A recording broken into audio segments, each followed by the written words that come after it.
Hello and welcome to May's Tarot TBR vlog.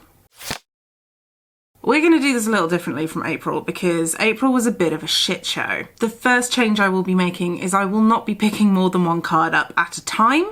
That just got a bit messy and confusing. We're doing one card at a time until I am done with the vlog.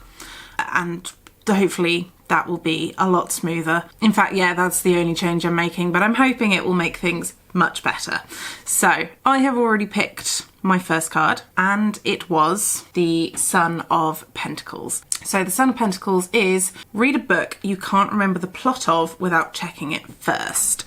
This one, I had two choices for this one. So I had This Coven Won't Break by Isabel Sterling, which is the second in a sort of high school witchy fantasy duology set in Salem, which I've read the first one of. I quite enjoyed it. I've been a bit worried I'm not going to enjoy the second one because I've really gone off YA stuff since I read the first one. And then the second one was We Were Liars by somebody Lockhart, which I picked up in a charity shop over a year ago now, I think. So it has been rotting on my TBR. All I could remember about We Were Liars was that it was rich people on an island, potentially deserted, and fucked up shit happens. That's all I remember of the plot. And for This Coven Won't Break, all I could remember was that it was about witches, but because it was a sequel, I picked it up because it was a sequel, not because I knew what the plot was. So I picked This Coven Won't Break by Isabel Sterling. So that is what I'm currently reading. I will, no, I won't tell you what the plot is because it's a sequel and that will spoil the first one. I will say it deals with the fallout from the first book, funnily enough. In the first book, you've got multiple covens of witches who are all like high school age, but then some are adults and some are not, and you have elders, and then Wicca is a different thing from elemental witches, and then there are casters, and then there are blood witches, but there are also witch hunters. Yeah, there's like an in-depth world building system, but you don't have to think about any of it very hard. It's also sapphic. The main character is in a sapphic relationship. There's decent representation sprinkled throughout, and it's just quite an easy read. So I'm quite looking forward to that, and I'm really hoping I don't DNF it. I am that far into it at the moment, and I don't feel like DNFing it. So I think that's a good sign. But we're gonna move on with that, and I will catch up with you once I have finished that book. So it didn't take me long to finish This Coven Won't Break. It was a really speedy read. It is a slightly above average high school witch drama with like heisty elements, and there's like councils and elders and different types of witches trying to fight these hunters. I enjoyed it because I was whizzing through it. I think if I had stopped to look closely at what I was reading, it all would have fallen apart. But it was enjoyable. That was fine. That was like solid 3 stars. Glad it's off my TBR. I would quite like to read something adult now.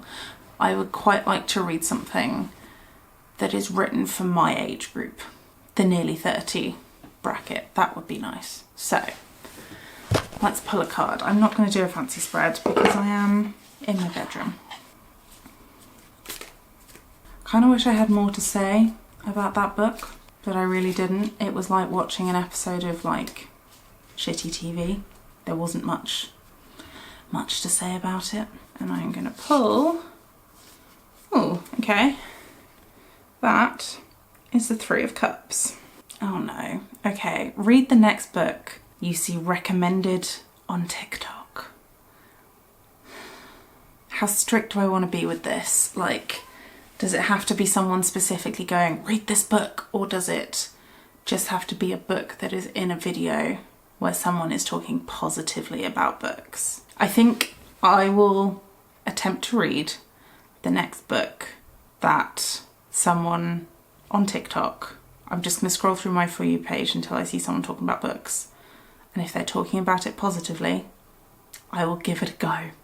I'm not optimistic because I haven't managed to tailor my For You page to exactly the kind of thing I want. I still get a lot of people on my For You page talking about books I really don't love.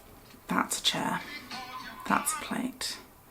It also might take me a while to get to a bookish post because I've not been Lots of people selling stuff on TikTok. There's a lot of food on here. No. Okay, the first one that pops up is Fog and Fireflies by T.H. Lennon. I've already read this, I already reviewed this, I already know I love this. So, next one. Oh my god, give me a book. Okay. His Majesty's Dragon by Naomi Novik. I've kind of been wanting to read this as well. Okay, that could have gone worse. His Majesty's Dragon by Naomi Novik. Now I just have to work out where to get that, because if I can't get it immediately, then I'm going to pull another card for something to read until I get my hands on that. So, okay. I've requested it from my library. Let's pull another card and see if I can get something to read in the meantime. Okay, I'm going to cut there. And it is the... Okay. It's the 9 of Pentacles. It's just... read a hardback. Okay, that's so much easier. Let me go pick a hardback. Okay, I have 2. I am torn between these 2. So this is a library book. So there's a sort of time threat on it, basically. And I've had this since it came out. I think this was a pre-order that I forgot about. And I mean, if you've been watching this channel for a while, you know how I feel about Holly Black. I loved her as a kid, I loved her as a teenager, I'm slowly coming out of my phase, but it's only a duology and I kind of want to finish it off, and that also adds to my series tracker. I don't remember, I know this is about Medusa, but I don't remember what the actual story is. It's quite large font. It looks like a lot of it is like poetry. I think I'm going to go with this, because this is a pick that I'd heard about. It wasn't really on my TBR, but I saw it in the library and I wanted it. So for the 9 of Pentacles, read a hardback, I am going to read Stone Blind by Natalie Hayes, and I'm going to put Holly Black back.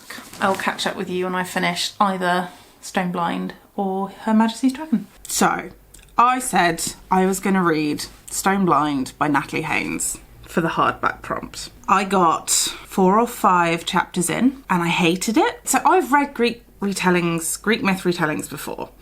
I am aware of what they're like. I like Greek myths. I used to be one of those people that was obsessed with them when I was like a teenager.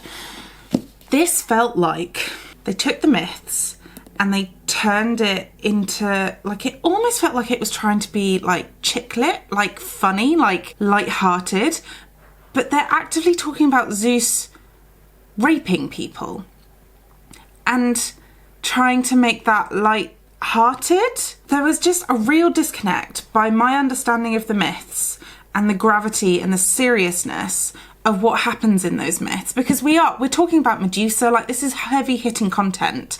On the first page? No, in the second chapter, someone gets raped.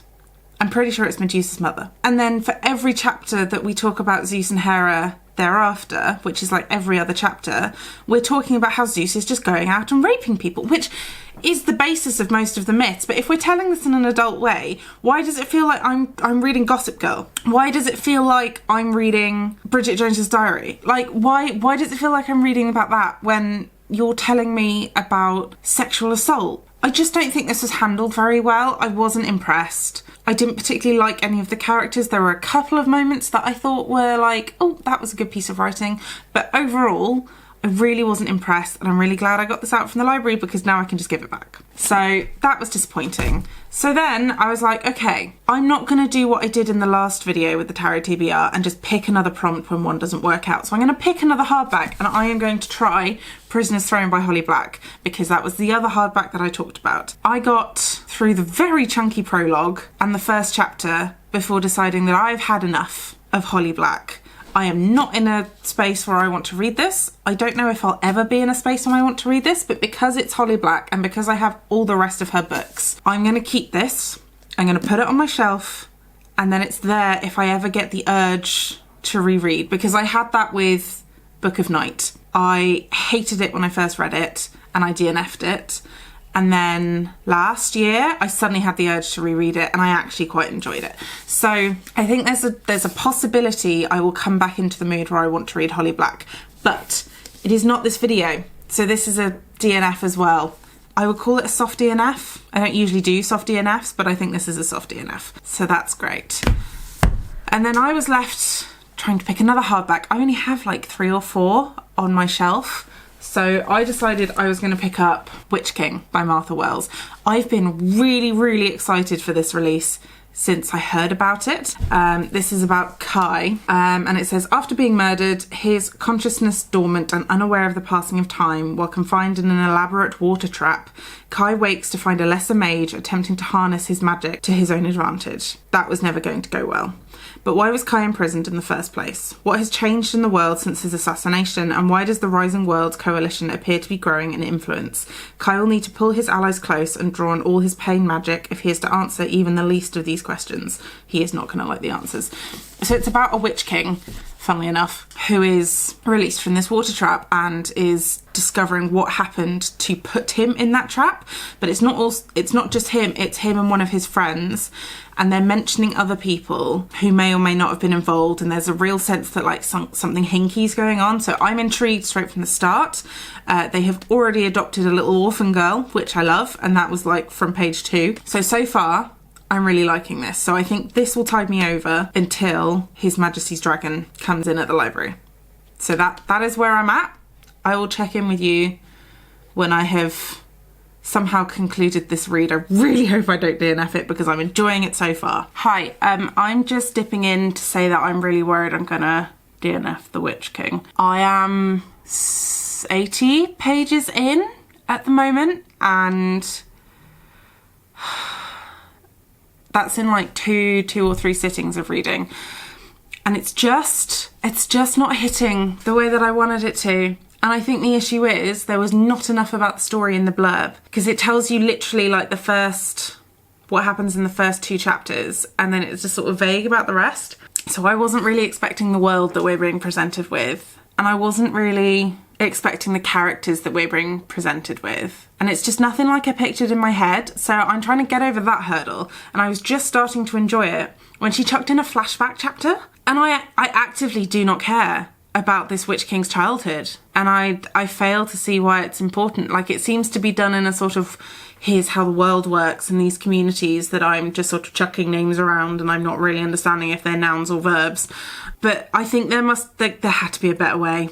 There had to be a better way. It just sort of took all the wind out of my sails. And then when we got through that chapter, it went back to the original situation. And then I had to sort of build up that intrigue and that suspense. And I was like, okay, no, I am getting interested in that again. Oh, it's another flashback. So that's what I'm struggling through right now. I haven't even got 100 pages in. I'm not optimistic. I don't want to DNF this book because it was my most... I think I could argue that this was my most anticipated read for this year. Like, when I heard that an author that I knew wrote books well was writing a book about a Witch King, I was so excited. I was so excited. And now I'm not excited anymore. And the writing's really like, it's a little bit contrived. Like, it's just so unnecessarily long and wordy. Like, it could have been concisified, whatever that was, like boiled down into a better, more concise version of itself, and that would be more interesting. And I just don't think the execution of this idea is working the way that I really wanted it to work. We'll see how I get on. I haven't DNF'd it yet. I'm trying so hard. I haven't DNF'd it yet, but I'm getting there. Okay, it's a little bit later on. I have consulted with some people. I have looked at some reviews. And what I'm hearing about Witch King, which has an embossed signature on the front, which I find a little weird, is not many people like it. So I am currently on page 88. I'm gonna give it to page 125 to make me interested. And if I'm still not interested by 125, I will be DNFing it, and I will not be picking another hardback, because I think that prompt just isn't working this time. So I'm gonna pull another card and see if another prompt gives me another book that I might actually want to read. But let's get to page 125 first, shall we? And just see where we're at. I'll see you in a second. Who the fuck am I kidding? I read one page and decided this just... No, in my head I've already DNF'd this. So we're DNFing The Witch King, and we are gonna pull a different card because this prompt is not doing it for me. in any way, shape or form. So, where's my stack? I tried. We can't say that I didn't try. That was 3 books for 1 prompt and none of them were hitting. So, let's just try something else. The good news is that my hold on His Majesty's Dragon at the library states that it's currently in transit, so I might have it by the end of the week, if I'm lucky. So, I'm excited for that. Oh, it's got a horse on it. The Chariot. What is The Chariot? Read a book featuring a warrior or war. Or a war. Okay, so something war-y. It's not my usual go-to. Bear with. Okay, I have chosen A Deadly Education by Naomi Novik. Now, if you don't know what this book is about, this is about a school that is waging a war, essentially, against its students. So it's full of monsters, it's actually trying to eat and kill these students. That is what I'm interpreting as the war aspect, and all of these students are warriors because they're constantly fighting and finding ways to fight off these creatures. I have read this before, so I'm hoping that this reread of a book that I know I love will help me out of this book slump. I'm rereading because I just got recently, it was before Christmas, that's not recent anymore, I got a copy of the last book in this trilogy, so I'm rereading it from the beginning because I don't remember what happened in the second book or much of what happened in the first. So we're going to start my reread of this series with the Chariot card. Okay, I'm pleased with that. That feels comfortable. Yeah, Deadly Education was as good as it was before, which I was expecting. It's really fucking dense. Just because of the way that it's printed on the page. Like, they fill the pages. The margins are like this thin. And there's barely any spacing between lines. And the chapters are really long. I think there's only about 10 chapters in the whole book.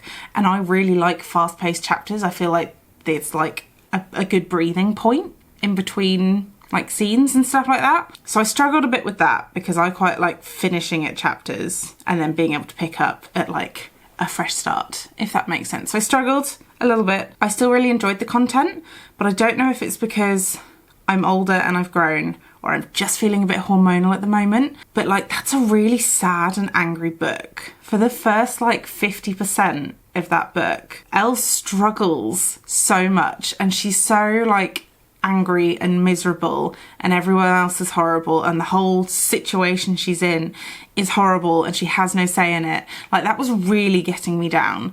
I read it in like 3-ish sittings, and like the middle sitting when I was reading from maybe the 20% mark to the just over the 50% mark, that was grim. Like, that was, I had to keep reading until it got better because it made me feel so like, ugh. I still really enjoy the concept. I'm still sticking with my plan to carry on with the series. I don't remember how much of The Last Graduate I have read. I think I have read some of it and I'm not sure I finished it because I'm getting, now that I've read the first book, I can like sort out the little mental flashes of the story that were not in the first book. So I've definitely read some of The Last Graduate. I just can't remember if I finished it. Temeraire is on its way, it's in transit, so I'm kind of hoping it will be ready for me to pick up on Friday at the end of next week. Still planning on reading that, just waiting for it to come through from the library because there is no need to buy books if I don't know that I like them yet. So we're gonna pull another tarot card to tide us over until Temeraire gets here. And choose, oh, we have got a spiderweb, 8 of Pentacles. I don't know if you can see that because the light has changed. There you go.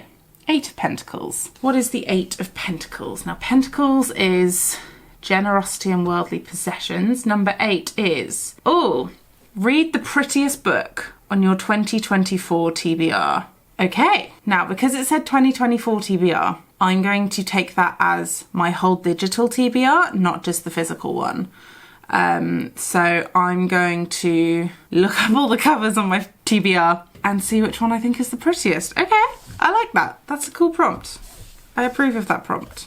Okay, I am ordering Slewfoot by Brom. It will arrive on Tuesday, which is in 2 days. And I think that's a good pick for the prettiest book on my TBR because I'm pretty sure it's an illustrated edition and the front cover is just gorgeous. Like it's a painting. I will show you when I have it and I've picked it up. Right, Slewfoot has finally arrived, so I can crack on and read this. I wasn't quite sure what I was expecting because I knew there were illustrations.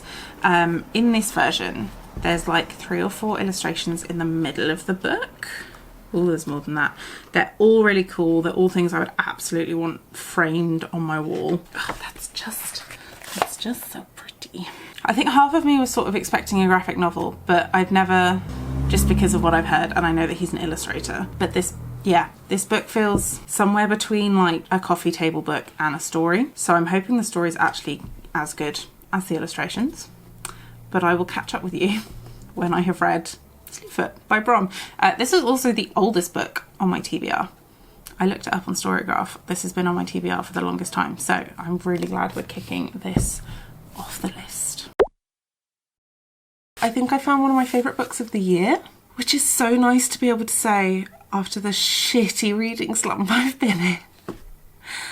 This book, where do I start? So, Slewfoot is about witchcraft in a puritanical society. It's about mythic witchery and feminism and oppression and the patriarchy, and I loved it.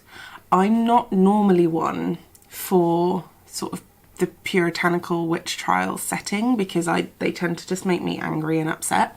And don't get me wrong, this did make me angry and upset, but it didn't fall into the same miserable traps that a lot of other books set in this time period do. We follow Abatha, who is married to her husband Edward, and Edward's brother is a right bastard and will manipulate anyone to get what he wants and to cover up his bad decisions. Abatha has come from England because her father sold her to be a wife to these new plantations in America.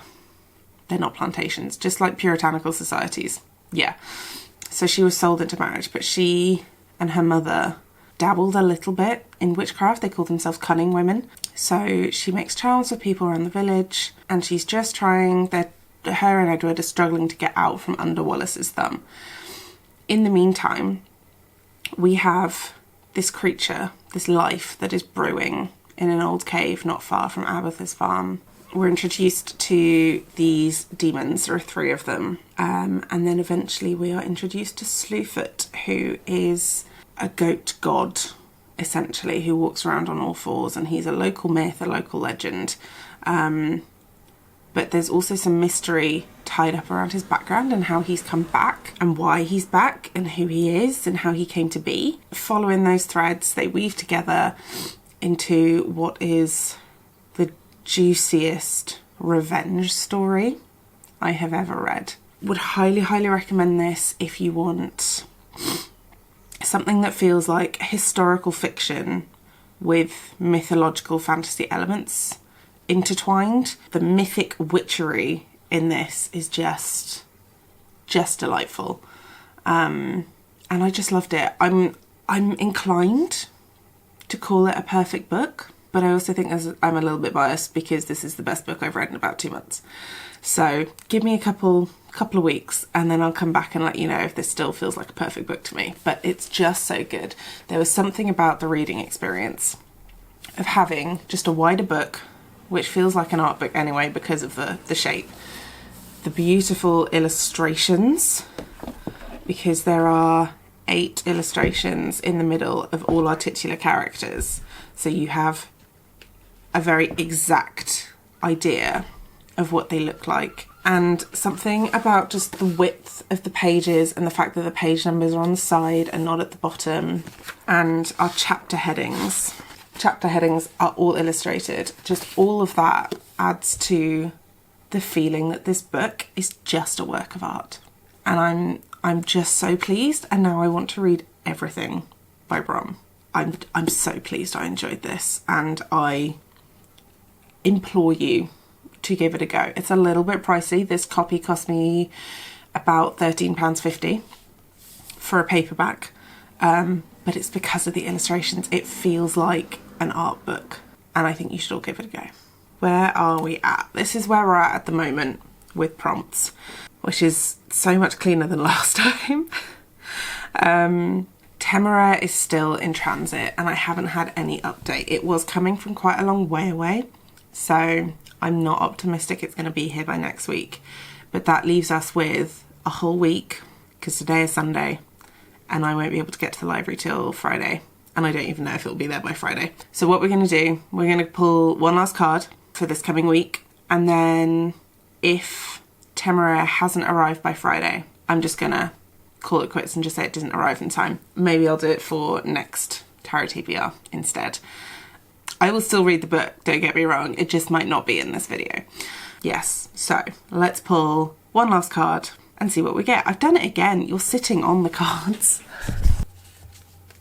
Ooh. That is the Two of Cups. Oh, that's not so cute. Fuck. Read the next book you see recommended on Instagram. Given that we're in this fucking Temeraire mess because of the TikTok prompt, I'm not super excited for this one. I was really hoping I'd be able to pick something off my TBR. I will pick the next book that is explicitly like, you should read this book, or I really enjoyed this book. Not just, no, even a marketing post I will accept. Because I do follow some publishers and some bookshops on TikTok. No, Instagram. Oh, I have just woken up, can you tell? Everyone's posting about the Northern Lights, because when I'm filming this, last night was the second night that you could have seen them. Oh, fuck. It is When Among Crows by Veronica Roth. I was actually given the opportunity to get an ARC of this a couple of weeks back. Okay, I'm going to see if I can request the ARC, but if that's not possible, I'm not paying for a new release, so we're going to pick another prompt. I'm drawing the line there. I just had the email back. When Among Crows has been requested as an ARC, so I will receive it soon and I will update you when it arrives. It has been a hot minute since I have sat down in front of a camera. At least a week? Yeah, but hey, look what I have. They finally came. So George very kindly picked this up from the library for me because I did not have time to go this week, and it finally came in. And then my ARC of When Among Crows arrived yesterday and I've already finished it. So let's talk about this one, because I haven't started this one yet. I'm still finishing. I've got like 100 pages left of this ARC, which is fantastic. It's The Sky on Fire by Jen Lyons. Not for this video, not just for fun, really. It's just an ARC that I'm reviewing, and it's so far looking like it's going to be 5 stars, and I'm so excited for the ending. So that's this afternoon, and then I will start this. But I have finished this because it is only 150 pages, and it came yesterday, and I was like, hey, I could probably finish that in one sitting. So I did. I think the best way to describe this is if you take The Witcher, but make it modern day, and you are on the side of the monsters. It is a baby quest for, don't come for me for this pronunciation, Demeter, spelled like this, because it's Polish.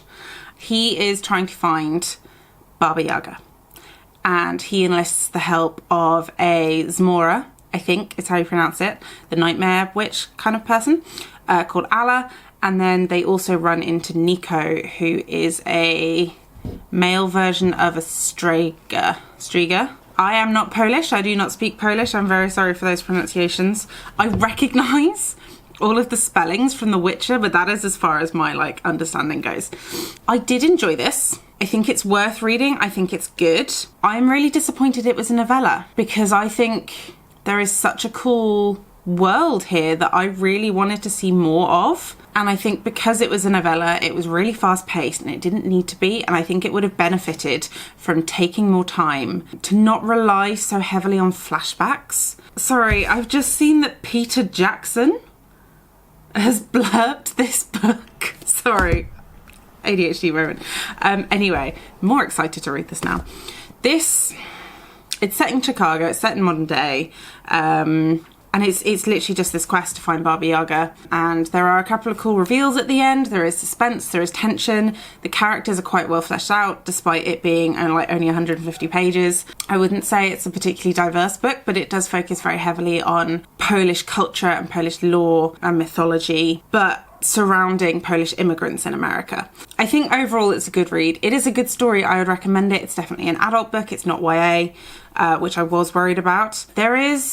There's a good chunk of insta-love, in this, which I wasn't expecting. It is queer, so bonus points for that. But I just felt like that happened really fast and I wasn't super impressed by that, really. Like, I know I'm not the biggest fan of romance most of the time, but I would have been a fan of this if it hadn't moved quite so fast, because I really didn't understand the motives behind that romance. I couldn't understand why they were suddenly like all over each other. It just seemed to come out of nowhere.